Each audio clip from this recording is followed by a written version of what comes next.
Les doy la bienvenida a este nuevo análisis. Hoy vamos a adentrarnos en algo fascinante, los sesgos psicológicos ocultos que dictan cómo la mente humana evalúa el riesgo, la pérdida y la propiedad, especialmente cuando hay mucho en juego. Solemos asumir que las decisiones corporativas o legales están basadas en una fría y calculadora lógica matemática, ¿verdad? Bueno, resulta que la realidad de nuestra mente es muchísimo más compleja y francamente a veces bastante irracional.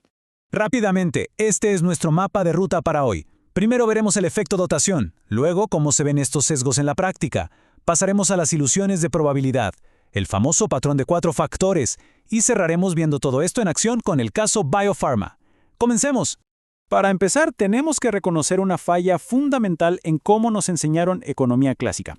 Históricamente nos han dicho que el precio máximo que pagarías por adquirir un bien debería ser exactamente igual al precio mínimo por el que estarías dispuesto a venderlo. Suena lógico, ¿no? Pero hay un problema. Los seres humanos simplemente no somos matemáticamente racionales al asignar valor. Nuestra disposición a comprar o vender cambia drásticamente por una sola y pequeñita variable, el hecho de que ya seamos dueños de esa cosa. Número 1 en nuestra lista, el efecto dotación, o básicamente por qué valoramos tanto lo que ya poseemos. Este concepto, acuñado por el famoso economista Richard Thaler, revela algo increíble. Fíjense en esto. En unos experimentos muy célebres realizados por Daniel Kahneman, Thaler y Jack Knight, usando unas simples tazas universitarias, descubrieron un comportamiento totalmente inesperado. Los vendedores, o sea, las personas a las que ya se les había regalado una taza, exigían en promedio el doble de dinero para soltarla, en comparación con lo que los compradores estaban dispuestos a pagar por obtenerla. ¡El doble! Y claro, la gran pregunta es ¿por qué pasa esto? La culpa la tiene nuestra vieja amiga, la aversión a la pérdida. El dolor psicológico de perder algo que ya es nuestro se siente muchísimo más fuerte que el placer de adquirir ese mismísimo objeto si no lo tuviéramos. Kahneman hace una distinción brillante aquí. Existe una diferencia abismal entre los bienes que tenemos para uso y los que tenemos para intercambio.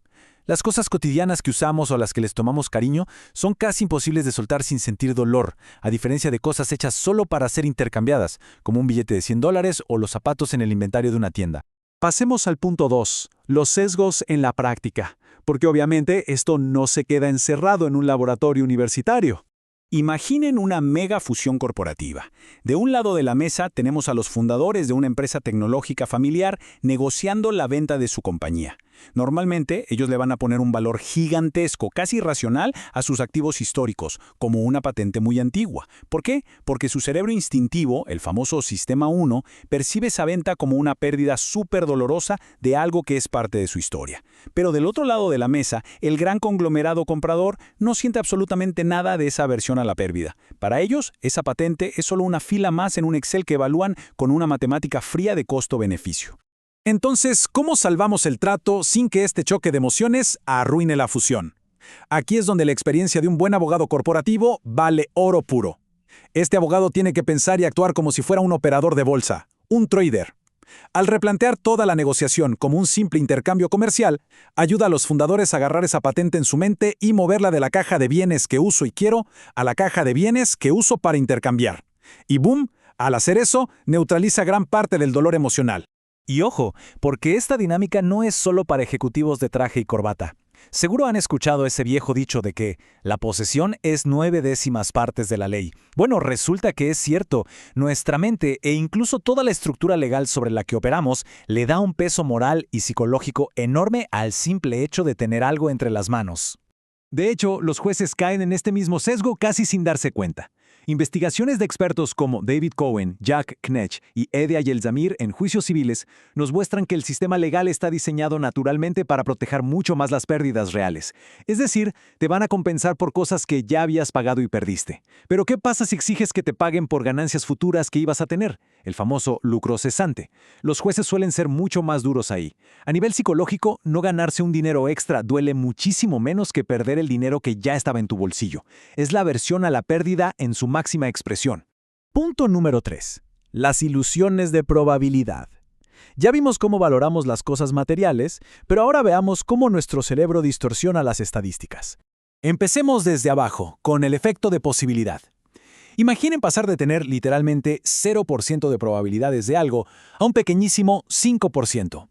Ese saltito mínimo transforma algo totalmente imposible en una luz de esperanza. Y esto hace que nuestro cerebro se vuelva loco y le dé muchísima más importancia de la que matemáticamente merece a eventos que son súper improbables. Literalmente, esta es la magia psicológica que hace que la gente compre billetes de lotería. Por el otro lado, si nos vamos a la parte más alta de la escala estadística, nos topamos con el efecto de certeza. Moverse de un 95% a un 100% absoluto tiene un impacto psicológico brutal porque borra del mapa cualquier rastro de duda. La gente está dispuesta a pagar verdaderas fortunas por asegurar esa certeza absoluta, mientras que al mismo tiempo le restamos valor a resultados que ya eran 95% probables por puro miedo a ese 5% de fracaso. Todo esto nos lleva al punto 4, el patrón de 4 factores. La matriz definitiva del riesgo humano. Cuando Kahneman y Tversky juntaron estas ilusiones matemáticas que acabamos de ver con nuestra reacción asimétrica ante ganar o perder, crearon esta belleza, una matriz de 2×2. Este patrón de 4 factores nos dice con una precisión asombrosa exactamente en qué momento vamos a ser súper conservadores y cuidarnos la espalda, lo que llamamos aversión al riesgo, y cuándo vamos a volvernos locos y tomar apuestas totalmente desesperadas.